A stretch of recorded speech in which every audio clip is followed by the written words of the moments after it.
Hablemos. Voces especializadas en ciencias sociales y humanidades, historia, antropología, literatura, estudios políticos e internacionales, agua y sociedad. Divulguemos la ciencia. Hablemos. Múltiples rostros de la ciudadanía es un libro que se presentó recientemente aquí en el Colegio de San Luis. Tenemos la obligación de voltear a ver lo que este libro propone. Varios de los investigadores que estuvieron en la presentación editorial coincidieron en reconocer las grandes aportaciones que hace sobre los pueblos originarios, entre otros aspectos la multiculturalidad, la representación política y el poder local.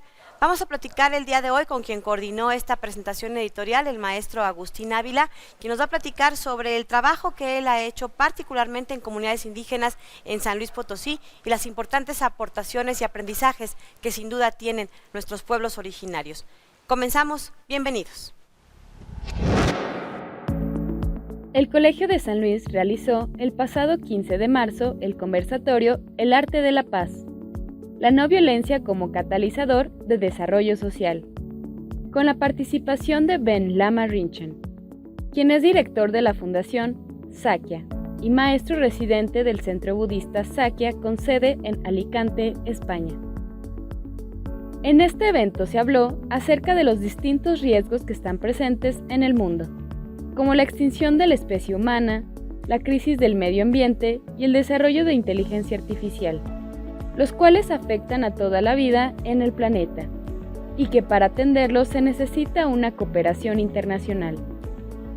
A su vez, Lama Rinchen argumenta que lo que más se necesita en el mundo es una ética que surge del reconocimiento de la interdependencia, es decir, compartir con los demás en distintos aspectos para lograr paz, seguridad y felicidad, una solución donde todos ganamos. Ben Lama Rinchen ha logrado miles de seguidores a lo largo de los años, apoyado con medios y formatos de comunicación del siglo XXI, fomentando el ecologismo y el humanismo. Puedes consultar la grabación de este conversatorio en nuestra página de Facebook en la sección de videos.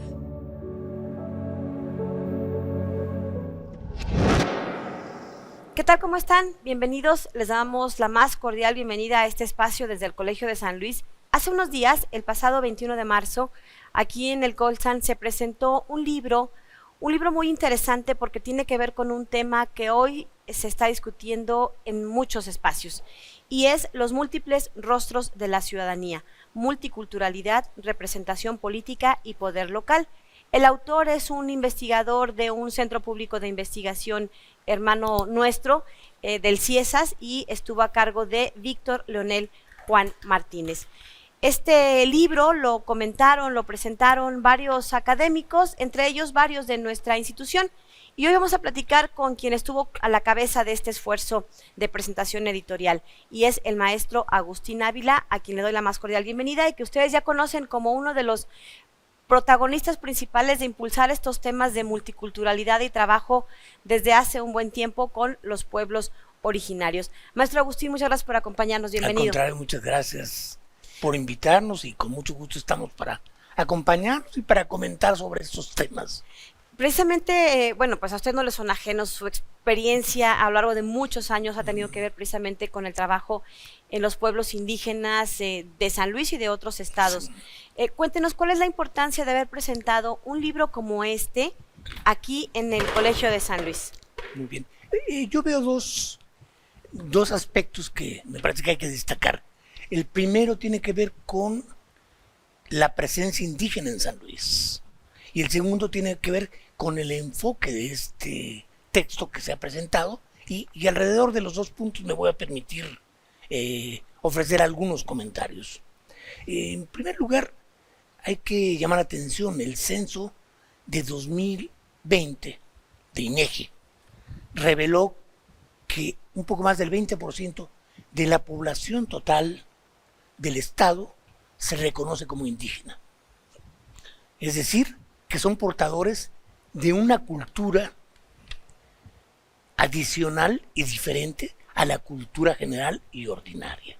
Cuando antes era solo el 10%, en unos censos de hace algunos años. En realidad lo que pasa es que depende cómo se haga la contabilidad. El 10% es en relación a los hablantes, Cierto. a los que son hablantes de lenguas indígenas, pero los que se reconocen como portadores de una cultura, herederos de una cultura, que es ya un criterio internacional, no es muy bien. solo estatal o nacional, es un criterio internacional.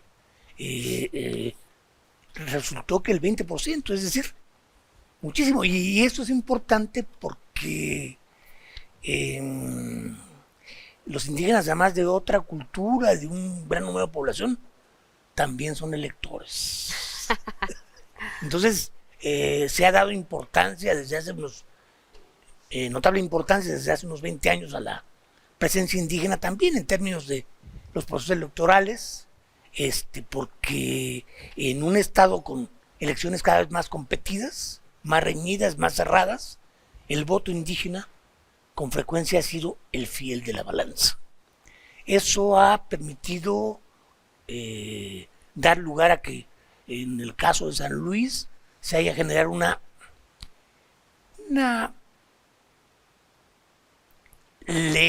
legislación de avanzada en relación a otros estados a nivel nacional, como es el reconocimiento como sujetos de derecho público a las comunidades, que si tenemos oportunidad explicaremos en detalle. Es importante lo que esto, le pido que me anote el punto. Pero bueno, entonces, en el caso de San Luis tenemos sobre todo 3 grupos lingüísticos: los nahuas, los tenec o huastecos y los pames o xiohui.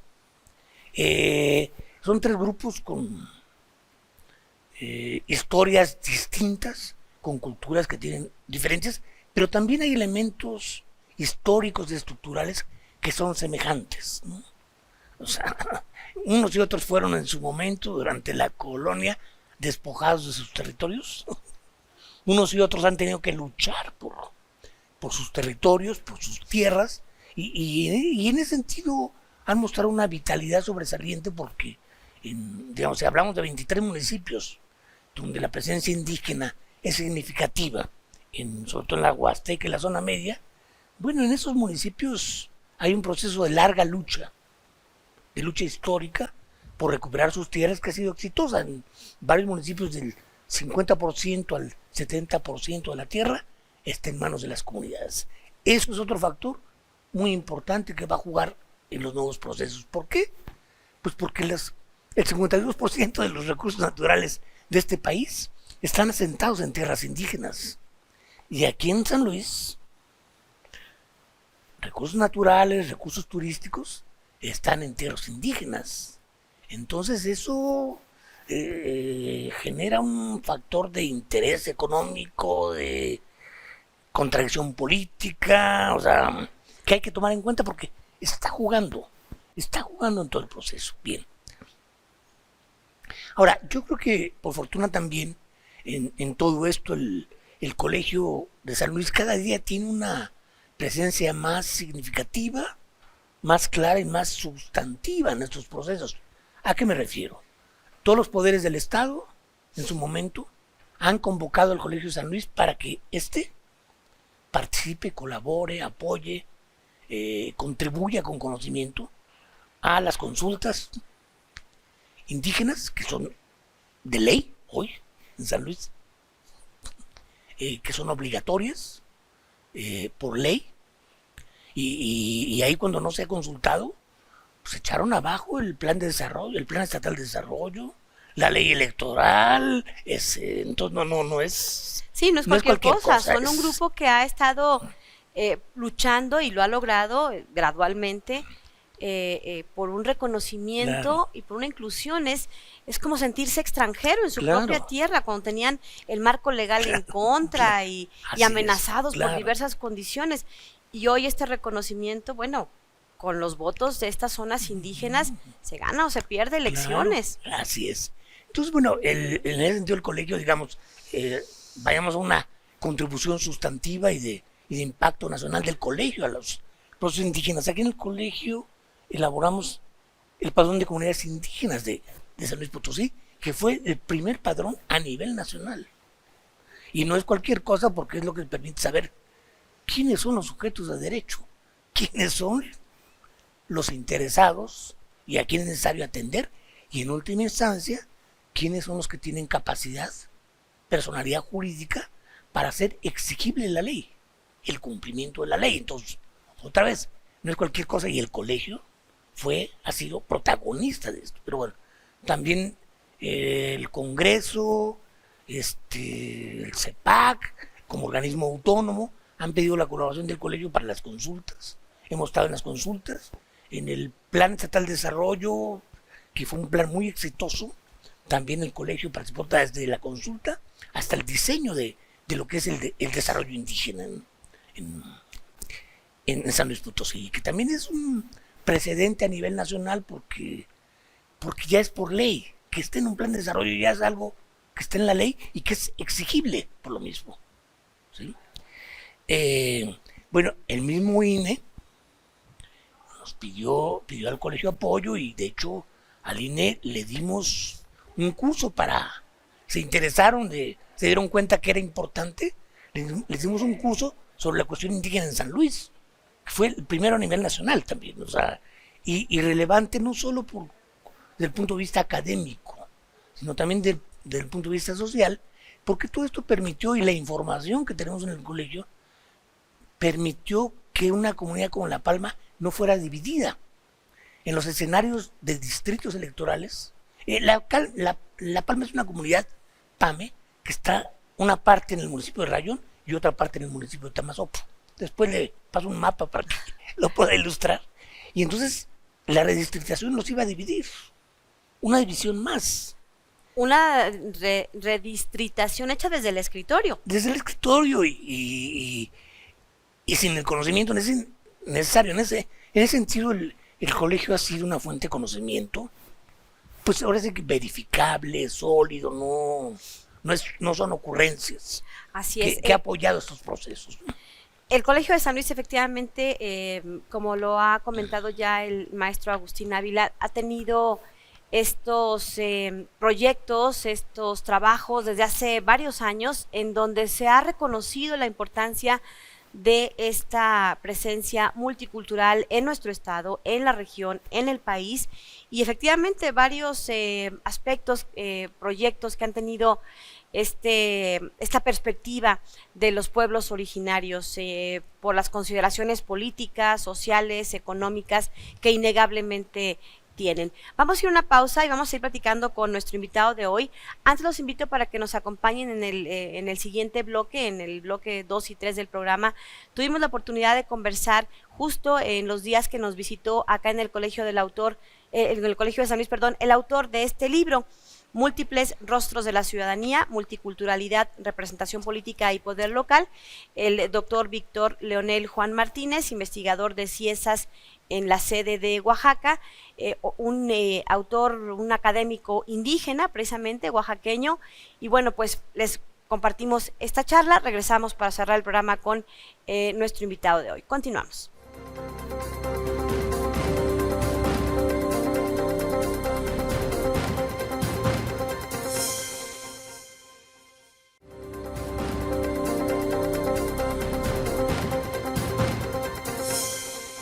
Víctor Leonel Juan Martínez, investigador del Centro de Investigaciones y Estudios Superiores en Antropología Social, Unidad Pacífico Sur, con sede en Oaxaca. Este texto aborda fundamentalmente procesos de construcción de ciudadanía en comunidades y regiones indígenas.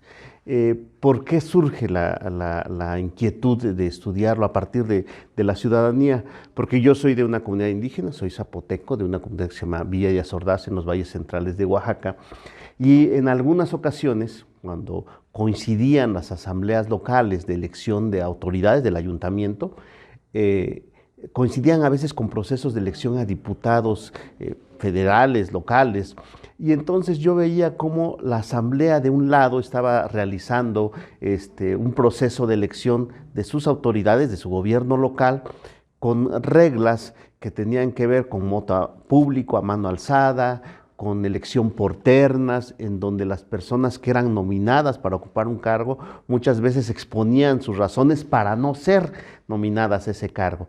Y en algún rato que tenían los ciudadanos, se distraían un poquito de de la asamblea o había algún receso y pasaban a votar a la urna que estaba ahí colocada en el Palacio Municipal, en donde había planillas o había candidatos, fórmulas de candidatos por partidos políticos que no conocían, que en el mejor de los casos habían ido a pedir el voto. Entonces yo me preguntaba por qué esta diferencia y por qué en muchos casos, estamos hablando hace años antes del reconocimiento de lo indígena en el marco constitucional mexicano, decía yo, ¿por qué esta diferencia?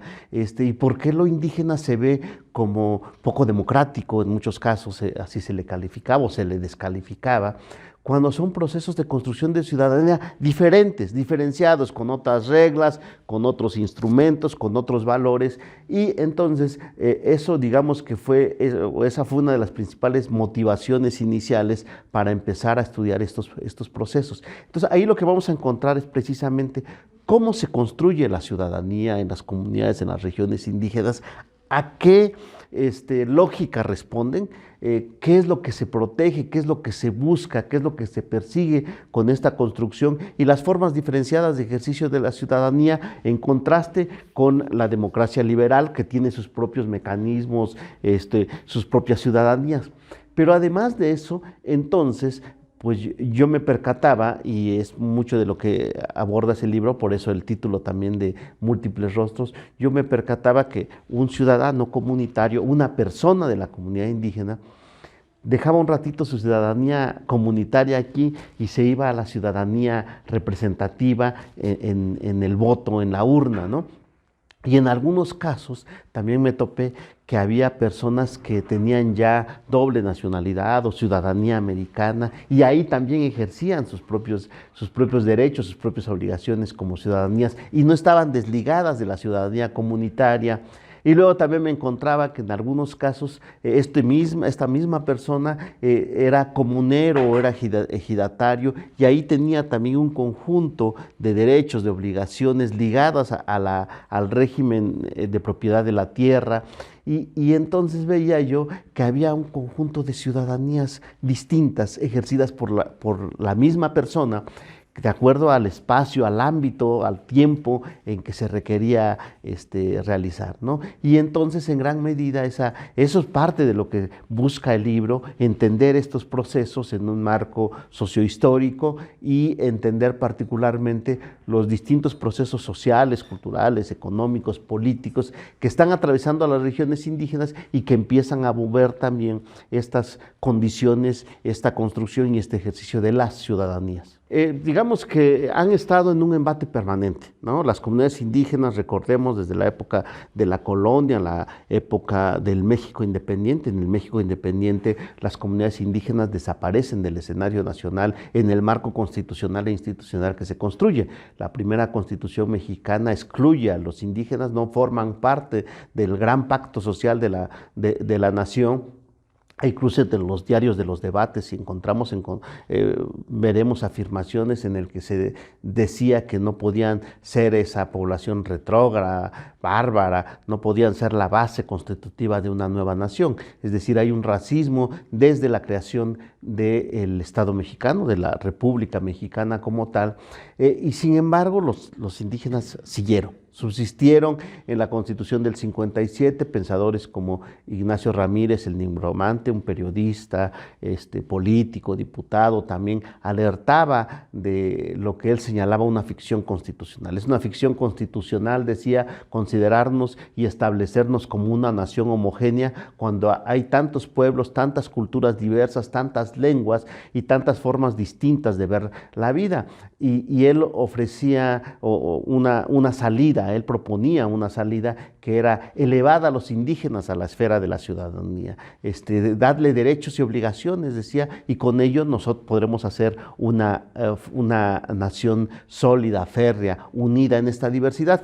Prevaleció la ficción constitucional porque los indígenas siguieron sin aparecer, como siguieron sin aparecer en todo el México posrevolucionario, y no solo siguieron sin aparecer, sino que las políticas estatales fueron primero un intento de aculturación de aculturación de los pueblos y las comunidades indígenas, de quitarles la lengua. Recordemos que hubo políticas intensivas para desincentivar, en el mejor de los casos, el uso de la lengua, cuando no incluso reprimirla abiertamente. Pese a eso, en la segunda mitad del siglo pasado, pues se constituyó un sólido, un férreo movimiento indígena que estableció una agenda de derechos muy concreta, que empezó a crear su propia intelectualidad indígena, que empezó a desarrollar desde posturas epistémicas muy interesantes, pues precisamente contenidos sólidos a estas demandas de reconocimiento de los pueblos indígenas y las comunidades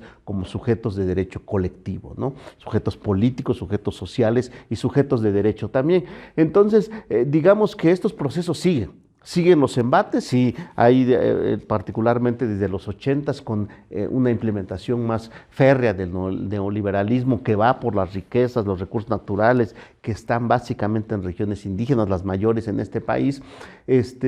Pues ahí está este embate y esa lucha, pero hay también una respuesta de lucha, de búsqueda de la libre determinación, de ejercicio de la autonomía, y bueno, tan es así que ahorita estamos hablando de estos temas cuando hace 30 años era prácticamente imposible, era muy poco hablar en las mismas instituciones académicas, muy poco en los ámbitos estatales, solamente instituciones obviamente como el Instituto Nacional Indigenista, que si bien tenía esta raigambre, estos ejes como el de la aculturación, también tuvo al mismo tiempo un desarrollo propio de una intelectualidad, de servidores públicos, de académicos que se sumaron a esta construcción de lo indígena y a esta reivindicación del indígena, no como un sujeto cultural solamente, sino particularmente como un sujeto político, ¿no? Y eso fue trascendental para el cambio de los paradigmas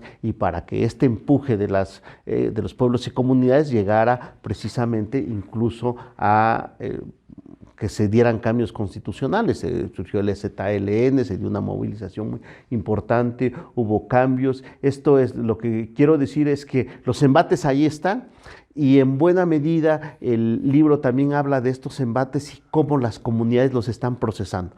Obviamente hay riesgos, ¿no? Ahí hablo también de algunos riesgos que se están enfrentando, riesgos de corrupción con la descentralización de recursos, riesgos de la pérdida de identidad cultural, de la sustitución de prácticas culturales, pero creo que las comunidades se han fortalecido, están en constante movimiento, y eso ha permitido también generar cambios importantes sin perder sus raíces y sus principios, sí adecuarse a las nuevas situaciones y a los nuevos contextos en que se desenvuelven. Bueno, yo creo que los pueblos indígenas ahora siguen luchando, como en las últimas décadas, por cuando menos 3 ejes importantes, sobre el cual se derivan otros más, por supuesto, ¿no? Que son los derechos a la libre determinación y autonomía, al territorio y a eso que llamamos desarrollo de acuerdo a su perspectiva propia, ¿no? En algunos países les llaman planes de vida, el vivir, comunalidad, bueno, una construcción propia de lo que desde fuera denominamos desarrollo, ¿no? Creo que han sido la lógica que ha alimentado las luchas de los últimos años, y eso tiene que ver obviamente con el tener sus propias prácticas para elegir a sus gobiernos locales, tener capacidades de autogobierno, el tema de la representación política ante los órganos del Estado, la defensa del territorio, no solo de la parte de la superficie, que es la que el marco constitucional y jurídico mexicano es el que permite, sino también el poder decidir sobre el subsuelo y sobre el aire, defender precisamente todo este territorio. Yo creo que sigue siendo esta la agenda. Obviamente han cambiado los contextos, han cambiado las luchas, han cambiado los actores, pero centralmente siguen siendo estas las que alimentan la lucha indígena, y es que también son parte de las asignaturas pendientes del Estado mexicano, ¿no? Las reformas, tanto la del 94, que fue meramente declarativa, como la de 2001, que aunque establece un catálogo de derechos, incluso en algunos de de gran avanzada, reconoce la libre determinación y autonomía, por ejemplo. Al mismo tiempo, en la misma reforma constitucional de 2001, establece los candados o los obstáculos para su ejercicio al reducir a las comunidades indígenas y a los pueblos no como sujetos de derecho público, como sujetos de interés público. Eso jurídicamente tiene una gran trascendencia en el tratamiento institucional hacia los pueblos indígenas, ¿no? Entonces, yo creo que eso siguen siendo los ejes, y yo solo añadiría uno más que subyace dentro de todos estos, que es la construcción de un Estado con pertinencia cultural, ¿no? Un Estado que no solo gobierne con la diversidad, en la diversidad, sino con la diversidad, ¿no? En el marco del Día Mundial del Agua, el Colegio de San Luis, en colaboración con la empresa Cummins, llevaron a cabo actividades en las instalaciones del Colsan con alumnos de quinto y sexto grado de la primaria Francisco González Bocanegra de la delegación La Pila en San Luis Potosí. El propósito de estas actividades recreativas fue hablar sobre educación ambiental y hacer conciencia sobre las problemáticas del agua, en particular en San Luis Potosí, y cómo los más pequeños pueden hacer un uso responsable del líquido vital.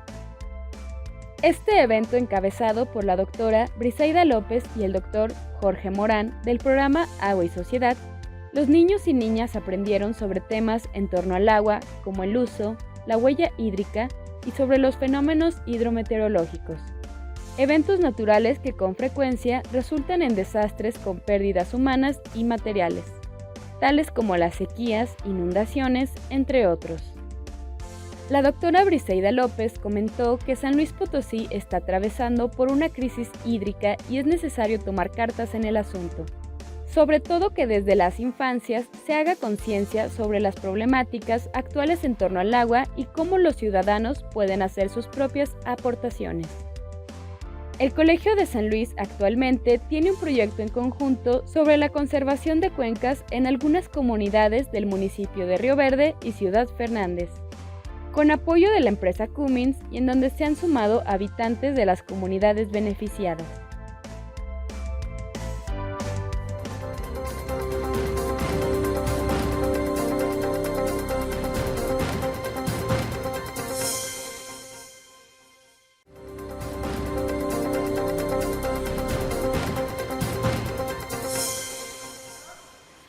El Colegio de San Luis, como ustedes saben, tiene 3 convocatorias vigentes en estos momentos.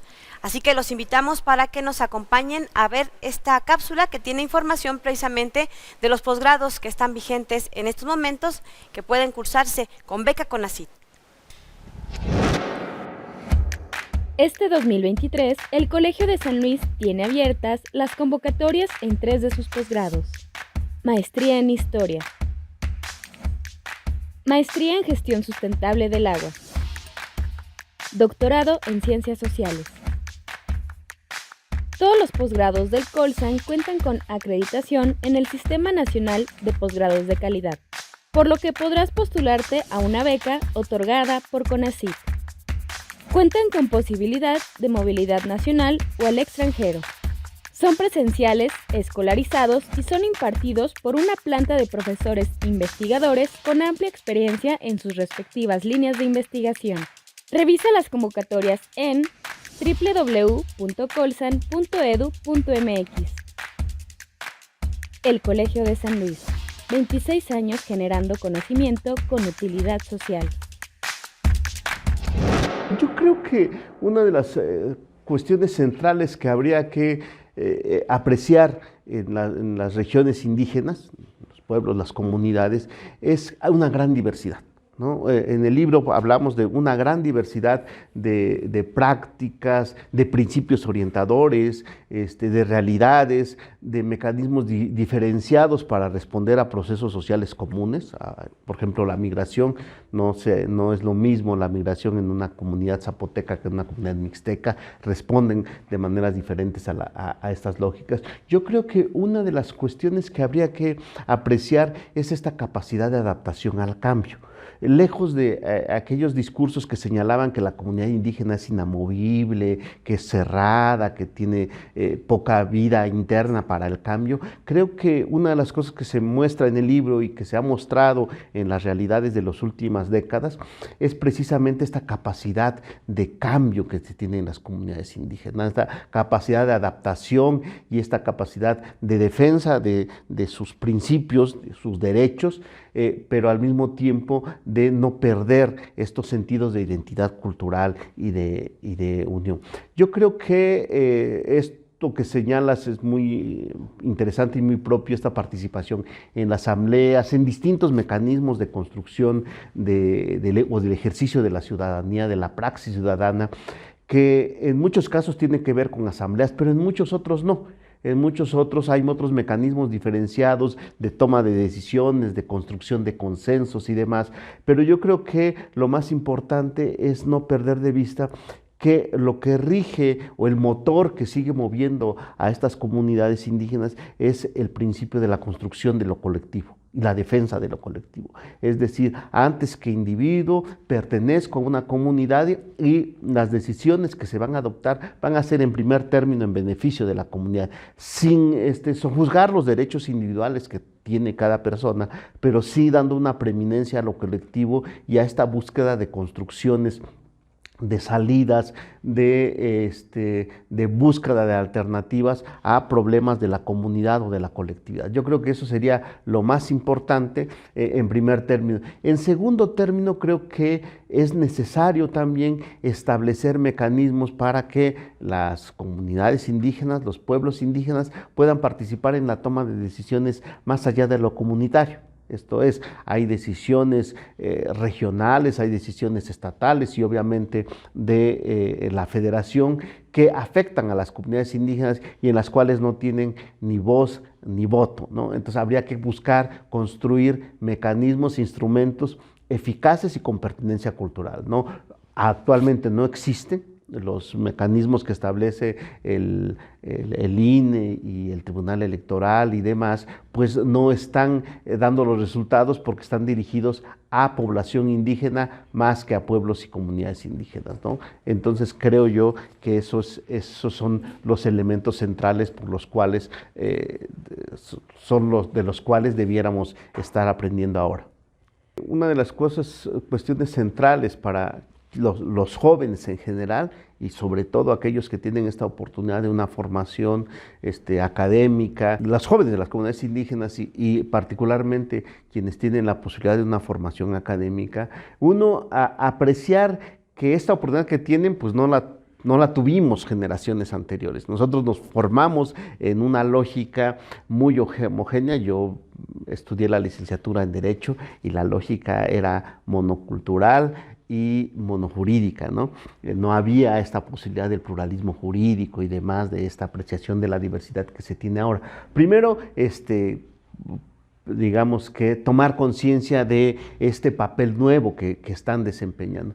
Segundo, yo afortunadamente he visto muchas experiencias de jóvenes que están usando las nuevas herramientas que tienen que ver con las nuevas tecnologías, pero no solo con las nuevas tecnologías, con el uso del derecho, por ejemplo, o el uso de otras herramientas de muchas otras disciplinas que se encuentran en los espacios académicos y las están usando precisamente en beneficio de la colectividad, en beneficio de la comunidad y están propiciando los cambios comunitarios, ¿no? Yo lo que creo que es importante es que ellos mantengan su identidad cultural, estas capacidades de cambio, de reflexión, de flexibilidad de las comunidades que tienen, bueno, que las adapten sin perder estas lógicas y estos principios rectores de la vida comunitaria, que es el beneficio de la colectividad ante todo. Yo creo que la incorporación de estas nuevas herramientas ha sido fundamental para el rescate de la lengua en muchos casos, para mecanismos de rendición de cuentas, para enfrentar a nuevas formas de comunicación, de unión, de representación política. Afortunadamente creo que lo están mostrando y lo que invitaría es precisamente a que sean lo más innovadores posibles sin perder estas cuestiones de la identidad cultural. Creo que ellos y ellas tienen un vasto panorama para ejercer, para retroalimentar, para reproducir, para reconstruir, para rehacer y para reafirmar sus identidades culturales a partir de estos nuevos conocimientos que van adquiriendo. Bueno, yo creo que es importante contribuir al debate, ¿no? Contribuir al debate. Yo platicaba con Agustín Ávila, que me hizo el favor de invitarme a la presentación de este libro, que precisamente hay elementos comunes entre comunidades indígenas de San Luis y comunidades indígenas de Oaxaca, pero también hay muchas cosas que nos diferencian. Y creo que es importante el diálogo, el compartir experiencias, el abrirnos a este debate más público respecto a lo que está sucediendo, a estos procesos de transformación que están sucediendo en comunidades indígenas. Hemos conversado con toda esta vasto conocimiento que tiene de las comunidades indígenas en San Luis, hemos estado conversando, y de otras partes del país, hemos conversado y hemos encontrado precisamente estos elementos que atraviesan, pero que pueden diferenciar y que pueden generar respuestas distintas, y que creemos importante partir de que es necesario conocer estas realidades que se están construyendo, ¿no? Muchas veces nos quedamos con algunas imágenes bucólicas de las comunidades indígenas, o con algunas imágenes romantizadas de algunos movimientos indígenas en particular, pero no estamos viendo estos actuares constantes y estos cambios que se están dando en las regiones indígenas, y que creo que consideramos que es importante pues abrirnos a este diálogo más abierto. Pues agradecer al Colegio de San Luis, a Agustín Ávila, a David, el presidente del Colegio de San Luis, y por supuesto a la comunidad académica del Colegio de San Luis esta oportunidad, y invitarlos a leer el libro, pero también a que podamos establecer este diálogo, este debate, esta reflexión conjunta sobre esto que está sucediendo en las comunidades indígenas, al tiempo que ir apuntalando estas luchas ciudadanas también que tienen que ver con la construcción de un país más que atienda su diversidad, que entienda su diversidad y que conviva en la diversidad, ¿no? Y para ello también impulsar desde los distintos ámbitos de los distintos ámbitos en que nos desenvolvemos, impulsar también que es necesario tomar una postura distinta frente a la diversidad cultural de México, que en muchos sentidos nos sigue siendo el sustento principal del país y de sus riquezas.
Este libro que se presentó el 21 de marzo aquí en el Colegio de San Luis tiene como título, ya lo mencionábamos antes de irnos al corte, Múltiples rostros de la ciudadanía.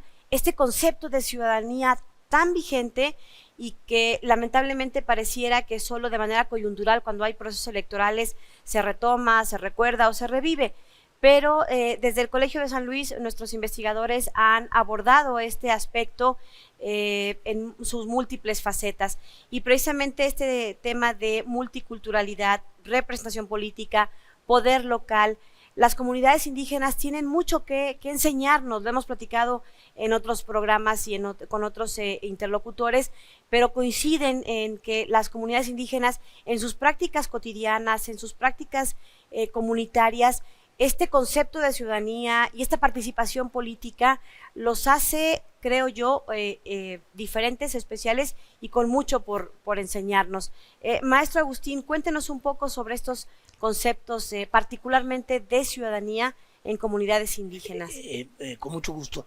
Comentabas un momento que una de las grandes cualidades de este trabajo de Víctor Leonel es que nos ofrece un nuevo enfoque para entender mejor el fenómeno indígena, para entenderlo no de manera polarizada, sin posiciones fundamentalistas, sino en el fondo como culturas y diferencias culturales que pueden coexistir, que tienen derecho a existir y a coexistir en su caso. Entonces, y la ciudadanía se refiere, pues, finalmente a que hay reglas diferentes en cada región, y en el caso de Oaxaca, pues nos habla el autor incluso de hasta 3 ciudadanías diferentes que son compatibles, porque oaxaqueños en sus comunidades, oaxaqueños en las ciudades y oaxaqueños del otro lado de la frontera, ¿no? Entonces, bueno. Oaxaqueños en el extranjero. En el extranjero, claro. Entonces, pero que siguen, que hacen como en el extranjero tienen sus derechos ciudadanos, en las comunidades tienen sus derechos ciudadanos. El autor nos decía que en las comunidades en Oaxaca se distingue a los ciudadanos, en ese sentido, se dice ciudadanos activos de ciudadanos nada más enlistados. El ciudadano activo es el que cumple con sus obligaciones con la comunidad. El ciudadano enlistado es el que está enlistado pero no tiene derecho a votar y ser votado, a tomar decisiones, no tiene derecho a participar en una serie de cosas, porque no ha colaborado, porque no participa y porque no se ha ganado sus derechos. En ese sentido, el autor nos dice algo así como: en las comunidades indígenas no se nace con el derecho, se gana el derecho, y se gana con trabajo, con participación por el bien común, y quien quiere tener derecho tiene que cumplir con sus obligaciones primero. Es una formalidad que parece menor, pero no es tan menor. Tiene numerosas implicaciones. Y justamente yo creo que una de las cualidades de la reforma indígena oaxaqueña es que en el fondo la reforma que hicieron en 1995, que fue una reforma de trascendencia nacional, que luego fueron copiando en todos los estados, aquí retomamos el espíritu de esa reforma, pero no la copiamos. El principio de esa reforma era reconozcamos legalmente a las comunidades que ya existen con estructuras de organización vigentes. Y eso trabajamos acá, pero entonces no reconocimos a las comunidades de Oaxaca, reconocimos a las comunidades de San Luis, claro, en correspondencia y de conformidad con las características de San Luis. Y ese es justamente un trabajo semejante el que hicimos nosotros con el CEPAC. Y voy a ofrecer una referencia, espero poder aclarar. Por ejemplo, en la sociedad ordinaria, ¿usted qué necesita hacer para ser ciudadana? ¿Mayor de 18 ¿Usted para años? ser ciudadano, mayor de 18 años? Tener todos los derechos a salvo, no estar en la cárcel. Estar registrado en el un padrón electoral, uh-huh, tener su credencial de elector, y con eso puede votar y ser votado. Correcto. Pero en las comunidades indígenas el asunto es diferente. Usted, para votar y ser votado, tiene que haber cumplido con faenas, tiene que haber cumplido con un servicio público, con cooperaciones. ¿Y qué es el servicio público y qué son las faenas? Las faenas y el servicio público son instituciones indígenas propias que tienen 300, 400 años de existir.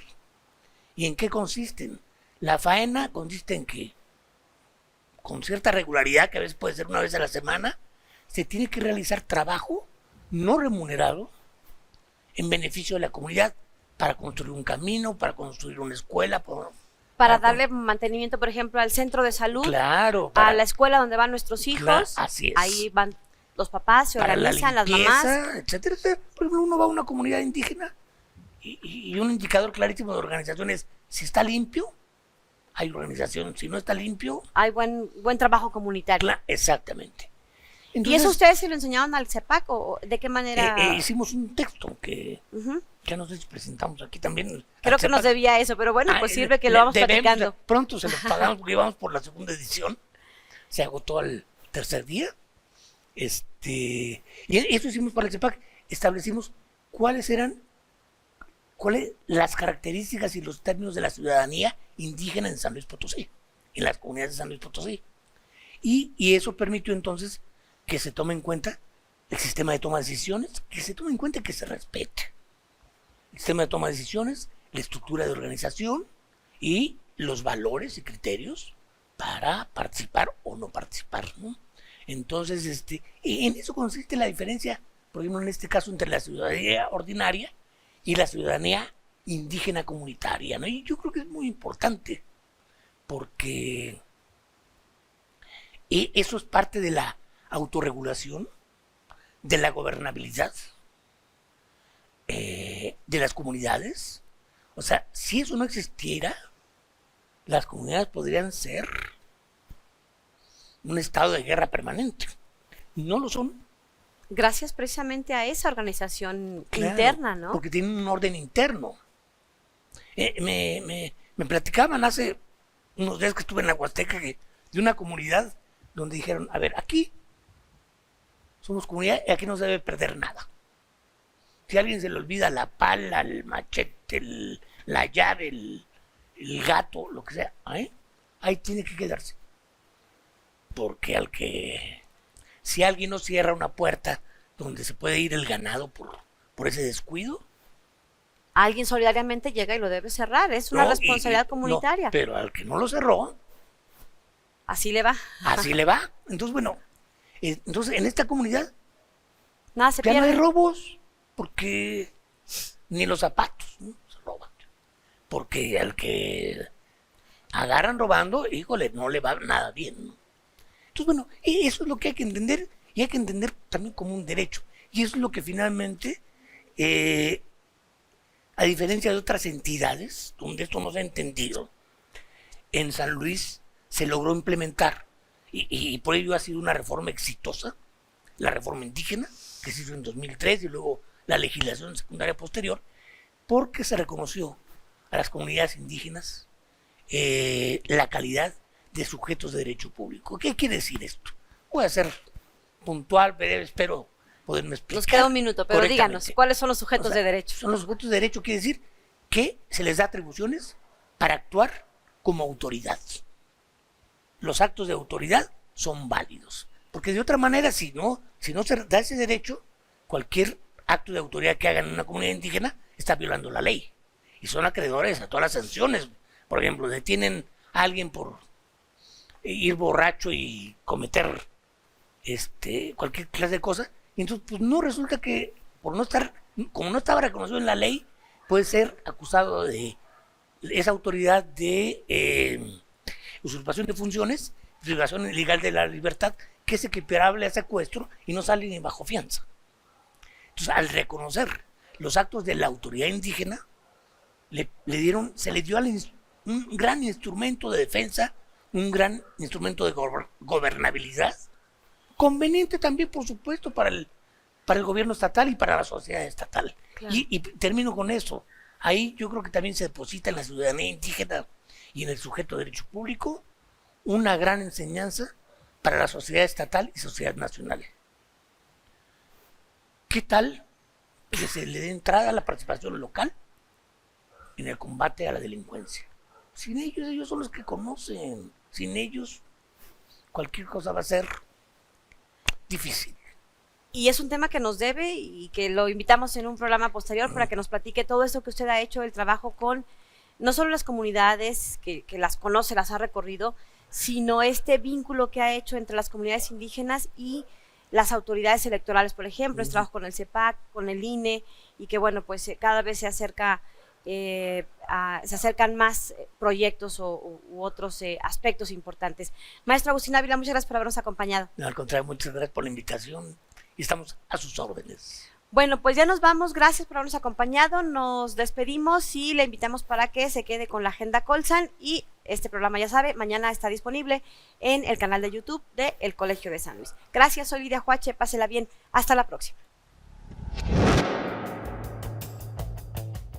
El Colegio de San Luis te invita a los eventos y actividades que se llevarán a cabo durante los próximos días.